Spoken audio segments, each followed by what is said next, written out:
If you haven't heard about Anchor, it's the easiest way to make a podcast. Let me explain. It's free. There's creation tools that allow you to record and edit your podcast right from your phone or computer. Anchor will distribute your podcast for you so it can be heard on Spotify, Apple Podcasts, and many more. You can make money from your podcast with no minimum listenership. It's everything you need to make a podcast in one place. Download the free Anchor app or go to anchor.fm to get started. Brand new you, in the mix, hotrapmix.com, interviews. This is an interview I had with Gifted the Flamethrower, one of Houston, Texas' hottest gospel rappers for Jesus.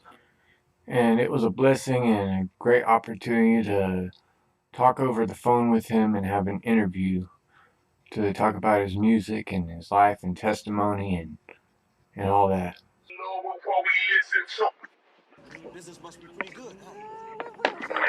It's good, Gifted. Hello? Hello? Oh, I hear you. Oh, I'm doing pretty good. Pretty cool in different ways, man. What's poppin'? Tell everybody your name and where you're from. My name is, everybody calls me Gifted the Flamethrower. I am from New Orleans, Louisiana, and I have been in Houston, Texas, since Hurricane Katrina, about 10 years, man. Long time, 10, 11 years. That's cool. Yeah. So tell us about Katrina and also how you came to Christ. Let's start backwards. I came to Christ in 1999, bro. I grew up in church. My mom always had me in church, man. But it was one of those, old school churches where the word is never related to real life. The pastor was a good dude, but he just told Bible stories, but he never brought the stories home, man. So it never related to me, man. So I always had one foot in the church, one foot in the streets, but I didn't really have a good understanding of what it meant to be a Christian. So I used to pray like, God, I got this weed. God, don't let me get pulled over. God, I'm about to go message this girl. Please don't let her get pregnant like that. Really was my prayers because I thought, God was just my partner. I didn't know anything about reverence, obedience, man. And I've been shot in my face. I've had 2 accidents while I was high, drunk, driving, total both cars. I should have died in each accident. None of that stuff ran me to church. But, man, my sister-in-law, well, she was just my girlfriend since that time. But she invited us to church. And when I went to church, man, the pastor spoke into my life, and he told me some things, some personal things about myself that I know only God could have known. And it was from that moment at that altar that I realized that God was bigger and realer than what I could ever imagine. And that was in 99, and I never left, dog. And from that fast forward, Hurricane Katrina, man, anybody that understands geographical things, New Orleans just being like a bowl, like a cereal bowl. And we've always known that if we ever had a good flood, a good rain, the city will flood. In 2005, it finally happened, man. The city was destroyed. I lost my whole city. I see all the time. Some people lose a job. Some people lose family members. Some people lose their car keys. It's a whole other situation when you lose a whole city, man. And, it was a grind. It was a struggle. But God still showed himself faithful. My family and myself, I have a beautiful wife. Her name is Zita. She's a phenomenal artist / author. And we have 6 kids, 3 boys and 3 girls. And, man, we fed our children out of ice chest for 4 months, living in the hotel, standing in FEMA lines, getting food stamps, just living the lifestyle I never thought I would never live, man. So Hurricane Katrina, turned my life upside down, but I can't complain, man, because God was still faithful every step of the way. That brings me here today. That's awesome. Yes, sir. Where'd you get your start in making music? I fell in love with music when I was about 7 to 8 years old, man. My cousin, he just introduced me to rap, man. You know, Rock Kim, J, Ghetto Boys, MC Mike, and man, I just fell in love with it, bro. When I was like 7 or 8 years old, and I just started freestyling, and it was just a natural gift that God gave me. You know what I'm saying? And I just love it, man. From then, and I used to be the kid. I'd go into the record store, and I would just buy whatever was new. It didn't even matter, man. So if you looked at my tape book, of course, they didn't have CDs or anything like that in the 80s, in the early 90s. But if you look at my tape book, I had NWA right next to DJ Jazzy Jeff on the Fresh Print. I had Public Enemy right next to Kid and Play and Vanilla Ice. You know, so I just love music, man, and I've always loved it just from a little kid. That's tight. So you mentioned Ghetto Boys. I know you've done some songs or a song or two with Bushwick Bill before. How was that? Man, that was an honor, man, because I used to play Chucky on the piano. And I was a big Ghetto Boy fan, man, and just being able to meet that cat on a right level. You know, I didn't meet Bushwick in the street. I met him as a Christian. And a lot of people don't know, man, Bushwick is a licensed minister. You know what I'm saying? And, man, meeting that dude and being able to talk to him, somebody that you looked up to your whole life, is nothing like meeting them, and especially meeting them when both of y'all had a good place in life, and we talking about God, talking about our families. Yeah, we did a nice record on this album, Testimony of Redemption, man. I was really proud of that record. That's cool. So, Ghetto Boys was Rap A Lot Records, right? And, yeah. Same record that 007 came from. Tell us about Raw and how you came to get with 007 to do music with him. No doubt, man. Well, in New Orleans, you know, we didn't know much about Christian rap because that stuff just wasn't touching, you know, my areas of the city. So we kind of thought, my wife, my pastor is my brother, but we had a record label called Bound for Glory Records. And man, we just, you know, we didn't know anything about the Christian rap genre. We thought it was just us and our people in New Orleans that we was running around with. So when the hurricane hit, I came to Houston. Faith had it that one of the first people I met was Trey 9. And man, Trey's the one that really set me down and showed me about the Christian hip hop genre. And from there, you know, I met a lot of people, man. S.O.M., Fine Wine, I just met all the cats that was grinding in the city. And when 007 came home from jail, you know, he got his life together, and we met, and we just connected, man, and you know, just running the streets together, doing ministry engagements together. You know, we came together good, and we just decided just to keep moving forward. And now, you know, we did the first album was just a collaborative album. It was just two artists coming together. So it was Gifted and 007, and we did the record called The City Never Sleeps. But sonically, it came together so well, we decided that, man, since we worked together so good, let's go ahead and centralize this thing. And we called it Raw, R-E-W, ready and willing to spread the gospel whenever well. That's pretty tight. So tell us about Cy and Governor Reese. Are they both from New Orleans? Yeah, man, Cy. I didn't know Cy in the city. I met Cy, you know, once I came to Houston, but he's from New Orleans. But Governor, that's one of my best friends, man. Me and Governor, we've been running together since, shucks, probably like 93, 94, man. Me and Governor was in the streets together. And it's awesome that we in the kingdom together. That's a good friend of mine, man, born and raised in New Orleans. He lived in Houston for a little while, but he since moved back to New Orleans. But he's grinding with his music. You know, we talk all the time, and all is well with God. Man, I haven't talked to Side in a minute, man. But last I heard, he was doing good, man. Just taking care of his family. That's cool. You had a mixtape series, Monsters Do Exist. Yeah. Tell us about that one. Man, I did my first national project with Trey 9, Much Love Records, and Central South Distribution. That's the same distribution company that Reach Records had started out with. The album was called Street Symphony.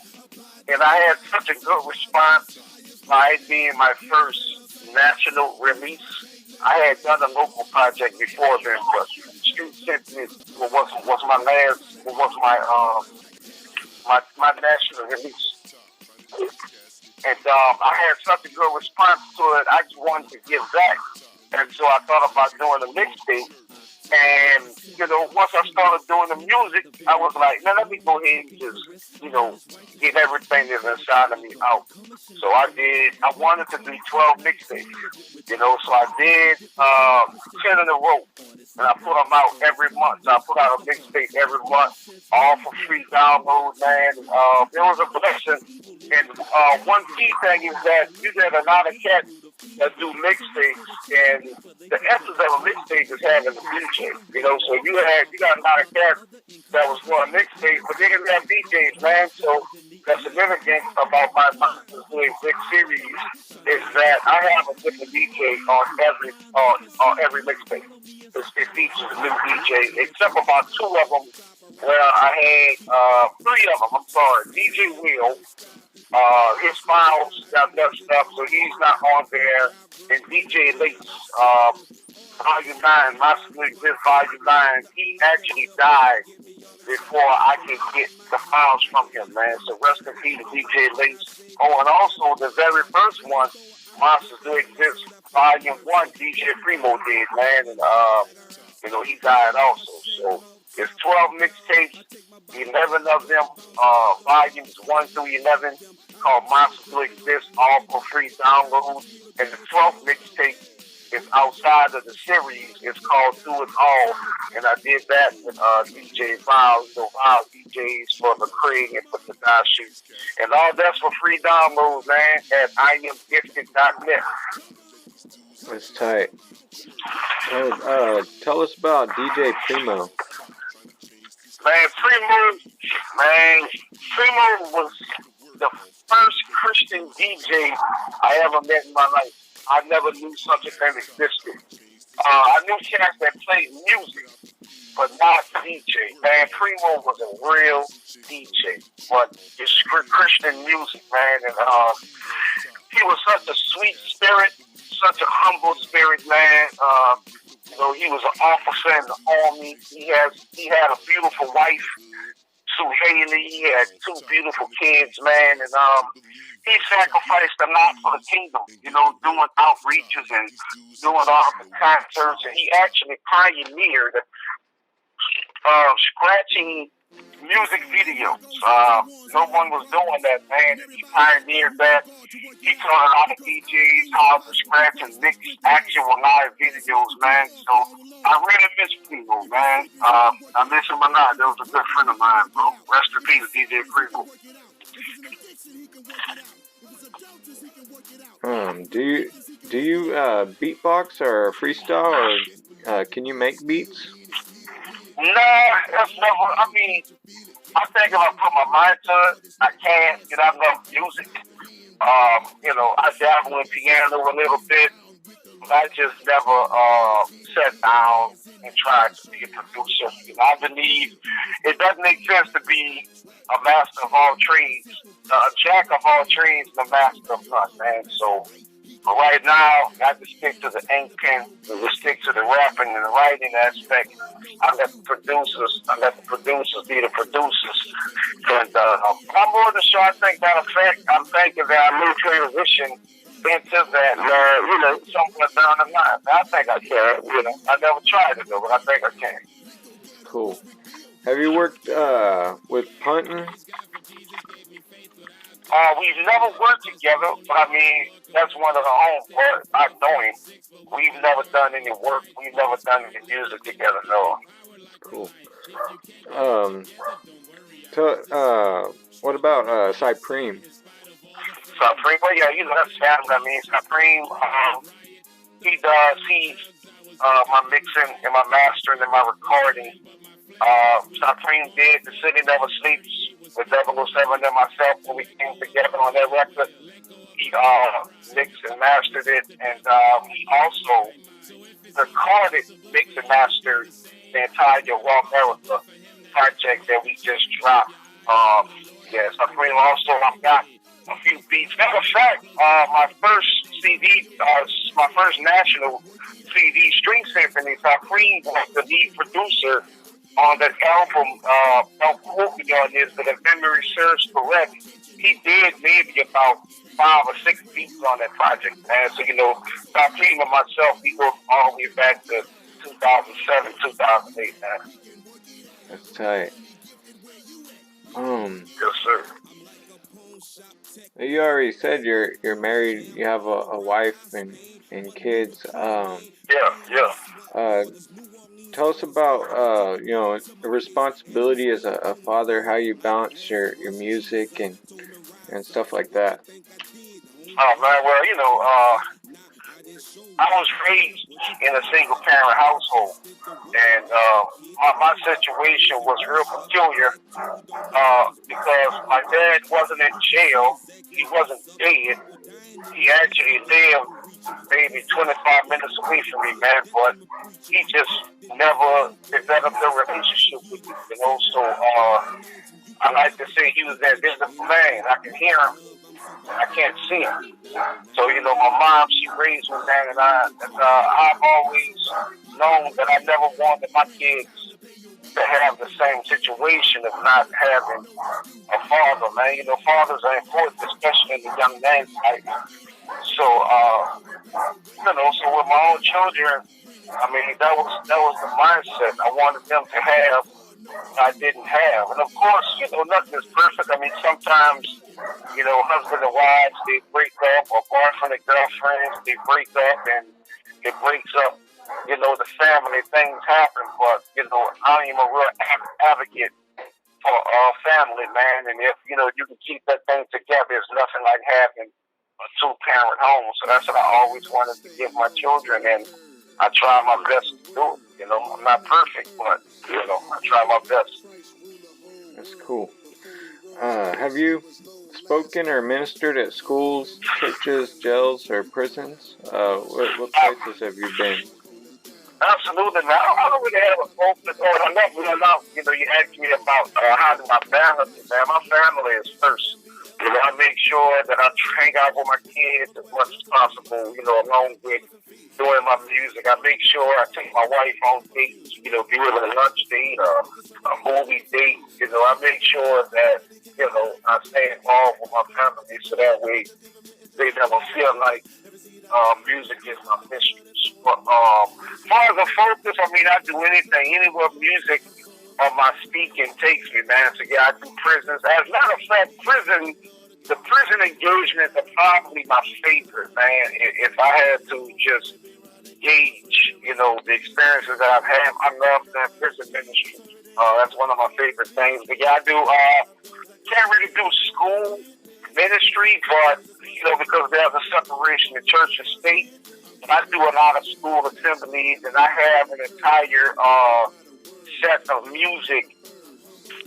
I have an entire set of music geared strictly towards schools. So yeah, I do schools, I do prisons, I do it all, man. That's just how I get down. Okay.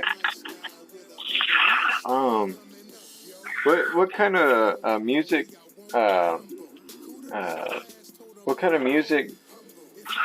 I mean, how does your music relate with people? Or how do people relate with your music? I mean, music is subjective. I mean, everything isn't for everybody. So I mean, there are some people that absolutely hate my music. But then there's some people that love my music, man. I bring to the table, I bring together bars, your similes, your metaphors. I also bring forth truth. I bring forth the word of God. I bring forth, just real reality music. I'm extremely transparent. I do a lot of testimonial songs. So, it's been my experience, for the most part, man, people really relate to my music because that's how I write. I purposely write to pierce the heart of man. I don't want to rap to people's ears. I want to rap to their hearts. So that's my actual goal when I pick up a pen, man. So, it's been my experience. For the most part, people love what I do, man, but just being absolutely transparent. Some people hate what I do. I've had some East Coast cats say, it's too down south. But hey, man, I'm from New Orleans. I'm from the South. I'm not supposed to sound like I'm from Philadelphia. So, it is what it is, man. But that's not really my focus. I have a mission, and I'm a firm believer. It's always best to fully focus on those that God has ordained you to focus on, man. That's what I do. I don't really pay much attention to the naysayers and the negativity and things of that sort. That's cool. What kind of vision do you have for your music? At the end of the day, it's not my will, it's God's will. But my will is to reach as many people as I can, man. And I'm not really trying to speak Christianese, because I'm a real normal dude. But my vision is to reach as many people as I can reach. But at the end of the day, I'm fully dedicated to the Word of God. And it says that He'll need the 99 to go after the one. So whether I sell one copy or 99,000 copies or 99 million copies, it really doesn't matter, man. But I always put forth my best foot, If I'm frying an egg or if I'm making a peanut butter and jelly sandwich, I want to fry the best egg that I possibly can, and I want to make the best peanut butter and jelly sandwich that I possibly can. So when I'm doing my music, I put forth 100% of the effort, and of course, I want to see a good return on it, So my vision is to reach as many people as I can, to create an alternative, to give people positive, godly music to combat the negativity and the devilish music that's flooding the mainstream airwaves, and just to be a vessel, man, a vessel of God's will. That's my vision. That's what I do. That's what I've been doing, and that will never change no matter where I'm at, what platform I'm on. It'll never change. Man. I just remembered Ray Jasper and the whole Life Radio DJ DMD and Literati and some of the others. I think you were on there. How was that? Yeah. Man, that was interesting, though, because you had a guy, Ray Jasper, on death row, and not on death row with the aspect of having 20, 30 years. This dude reached out to us when he had maybe about a month to his execution date. And for him to reach out and encourage us the way that he did, I just really felt like it was a message from God, man, because, like I said, I've been shot in my face. I faced death many times, and I can promise you, every time I face death, I'm thinking about the circumstance, let alone thinking about encouraging somebody else. So for that guy to do that, man, it really touched my heart. And we prayed for him.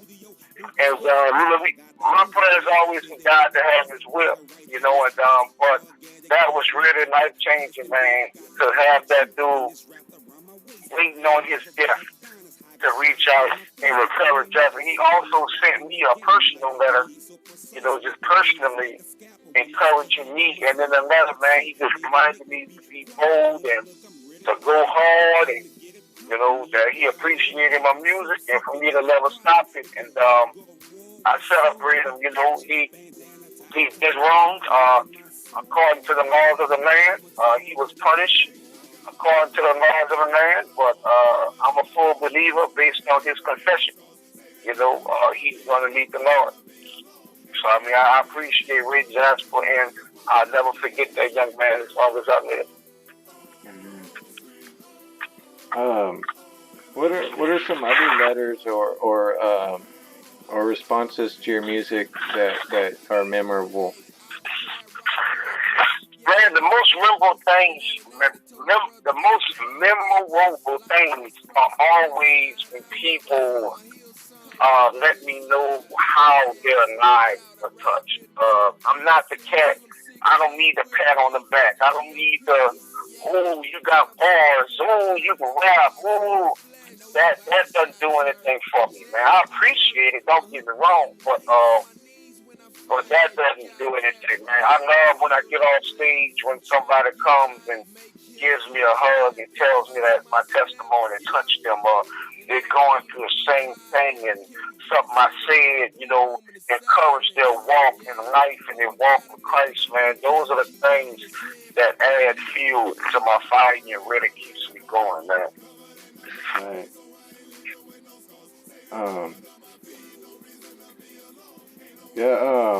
I've seen how Trey 9 and Pyrex, how Pyrex, he where he came from and to where he is now, and so I've seen the fruit of the ministry of H-Town music and stuff, Christian rap. How has it been, like working with different people in the streets and with music and all that? I mean, I love working with people. I'm a people's person, that's just who I am, man. I am an extrovert. I can be introverted at times, but I love people, man. So my experience is always good, because even in the bad, I'm going to find the good in the opportunity and the situation. So it's an honor to be on the battlefield with my brothers, man. Be it Pyrex, be it Victorious, be it Jay Nice. I mean, I don't really care who the soldier is. I'm not into the names and things of that sort, man. I just love to see, my soldiers on that field waging war against the enemy, man, because the kingdom suffer violence, and the violence taken by force. And that's exactly what we go do. That's what we've been doing. That's what we'll keep on doing. Have you been outside the U.S. to perform? Yeah, I've been to Rotherham and London, England, and I've been to Sao Paulo, Brazil. Yeah, and those are the two international places that I've been. Were they Spanish in Brazil, or did y'all like rap in English? No, well, we had interpreters in Brazil. They speak Portuguese. So it was, that really gave me an idea of how powerful just hip hop is, man. Because although they couldn't understand the word we were saying, they felt the music. They felt the vibe, because although we can speak with an interpreter, there's no way to rap with an interpreter unless, you've already rehearsed and practiced that, man. So just to see how music is really a universal language, man. And, we were well received. And I was out there in Brazil for maybe about 2 weeks, man. And it was a blessing, man. It was a blessing. Right. So are you more like into like old school, or are you into new school, or are you pretty much versatile, like with both styles? I remember the that Much Love what was that dance project, Love to Dance, and then Love to Dance, a lot of your songs you kind of go with like a lot of like old school kind of beats and stuff. So tell us about that. No, I don't really have a preference, man. I just like music. I don't care if it's old school or new school. I don't really go with a game plan, man. If I hear a beat Somebody sends me some production. If the words come to my head, then that's what I go with. I don't really have a preference, man. I don't really care, to be honest with you. Whether it's old school or new school, but I mean just appreciation. Now, you want to just talk about appreciating music. I definitely appreciate the '80s and the '90s era of hip hop more than what I do, your 2000s on down, man. Music is really watered down. It's trash. I'm not just talking about the message. I mean, even putting the message aside, it's just the approach to songwriting and things of that sort. Hip hop is losing its essence, man. So just on that level, I appreciate the '80s and the '90s, way more than I do now, man. Now it's horrible on every level. Random question. Have you ever done drawing or painting, or are you into art? Or do you have any like secret talents? Nah, man, I don't have any secret talents. I can't draw at all. I appreciate art. I mean, I love art, but nah, I can't. No way, Jose. It's not my thing. Cool. What I was thinking of something. Athletes. What do you think about like when an athlete gets a hold of like a Christian artist's music and endorses it, like Jeremy Lin, um, or some other like sports player? Like what do you think could like possibly promote gospel music to like TV or movies and stuff, where more people will hear about Christ? I think it's awesome. I mean, sports and hip hop have always been, first cousin.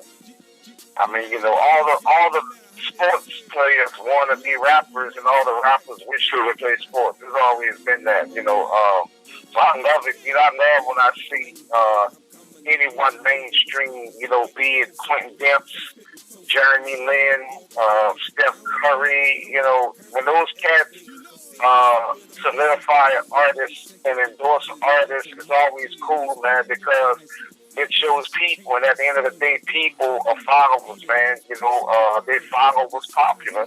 That's why it's called pop culture. I think it's amazing. I mean, I just wish that we had more support, because I truly believe, not just in faith, but just in my own experience, I know how powerful this music is. I know how life-changing this music is. And sonically, I know how dope this music is, man, and you can drop me off in the middle of a Young Jeezy concert, and I'll rock that concert the same way Young Jeezy is rocking it. The people would not care, man. People love Jesus. People love God. We make it difficult to present the message. We are overly judgmental on how people receive the message, man. People want to hear positivity. I don't care who you talk to, man. The toughest gangster, the toughest killer. Everybody have pain and hurt in their hearts, man. And I know how influential music is. And if you put the right message wrapped up in the right music, man, you can really do some damage. I mean, think about it. If you ask anybody to say their ABCs, they are going to sing the song. You know what I'm saying?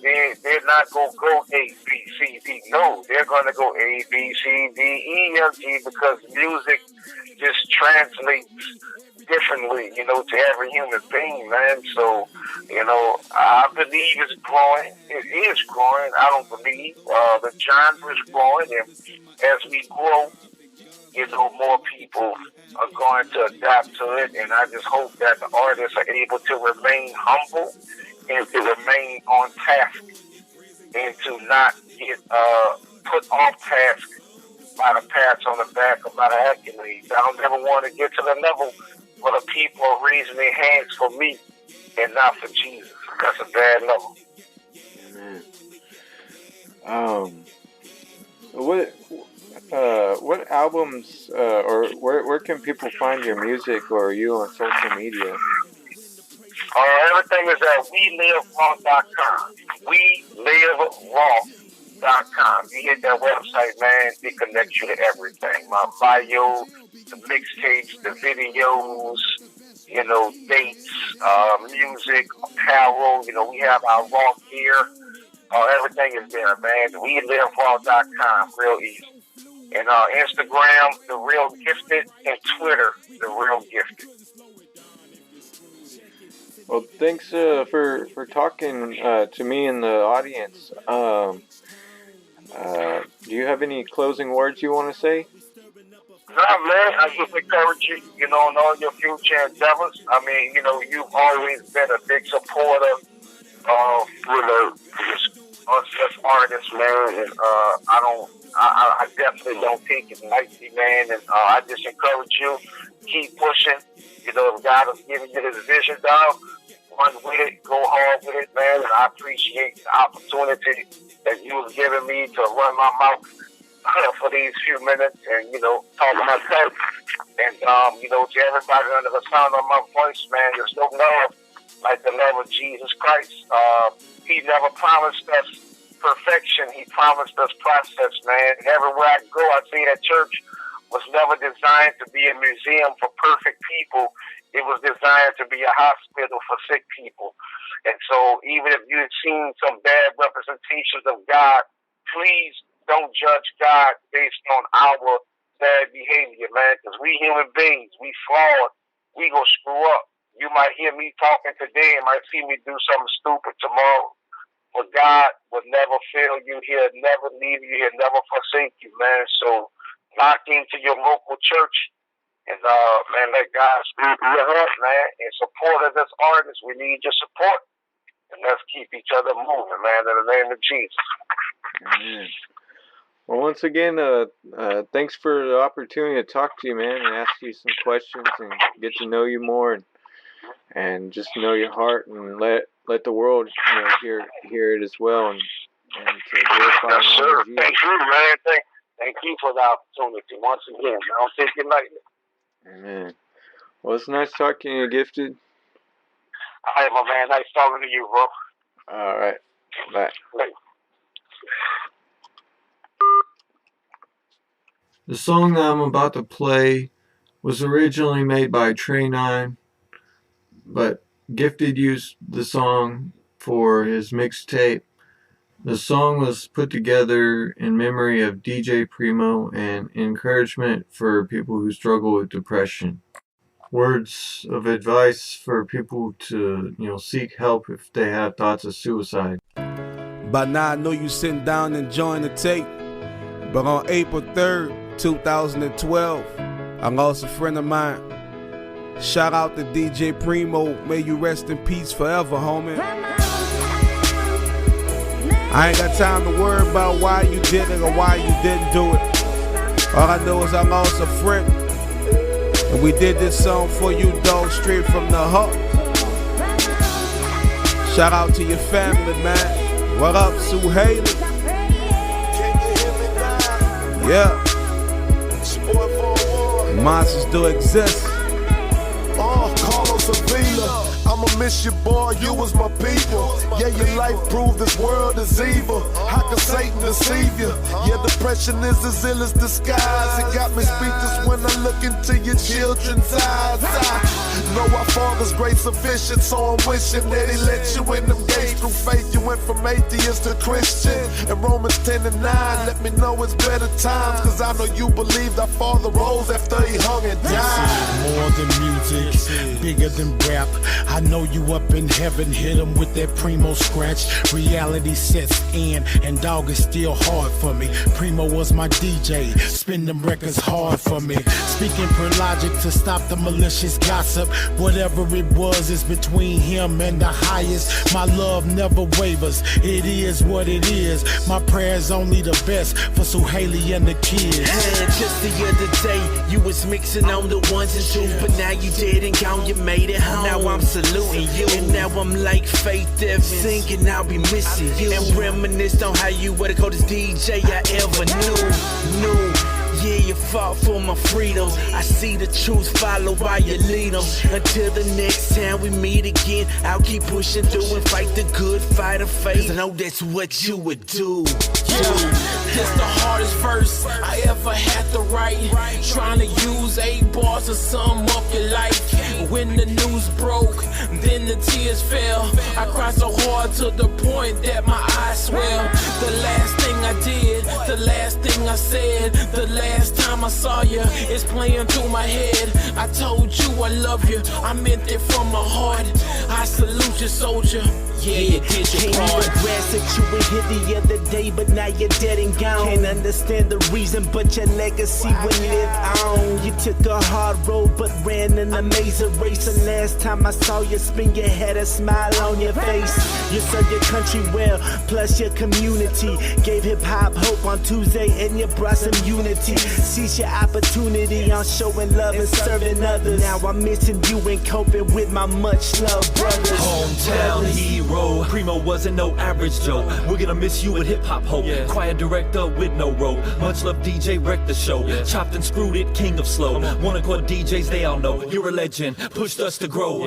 I know that life didn't please you, so you gave it up to meet Jesus. I ain't mad at you, I'm sad at the fact that Christian hip hop still needs you. I need you, but it's cool though. We gon' honor you 'cause you're Primo. Make sure your kids grow up to know you left a legacy. See you later, bro. From the bottom of my heart, a place that you can't see, that the Holy Spirit searched out and pulled out of me. So it's the truth when I spit it. That's the only way you'll get it. When I say that DJ Primo's in heaven, case submitted. He was a father, a son, a husband and a friend, a fighter for his country and all the brethren. He was a frontline soldier for the things he loved, and now his death became a gate to the life he lives above. Come on. DJ in the military, my dog was always serving. Wish it was more that I could do to help you get through all the turbulence. Whenever you called, I picked up. Whenever I prayed, I lift you up. I can't explain the hurt I feel, knowing my words is wasn't enough.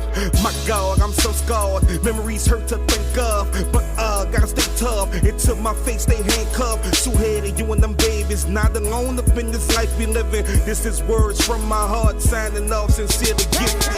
And I'ma tell you right now, suicide is never an answer. You should never apply a permanent solution to a temporary problem. Grab a hold of somebody, a pastor, a mother, a father, a friend, a stranger. Open up your heart when you have these issues and these problems, man. I promise you, through the grace and mercy and guidance of God and prayer and fellowship, man, you can make it through anything in this life. Don't give up on you. Don't do it to yourself. Don't risk your eternity. Don't do it to your family, your friends, and your loved ones, man. Yeah. Primo, I love you, dog. Let's get back to it, Wado.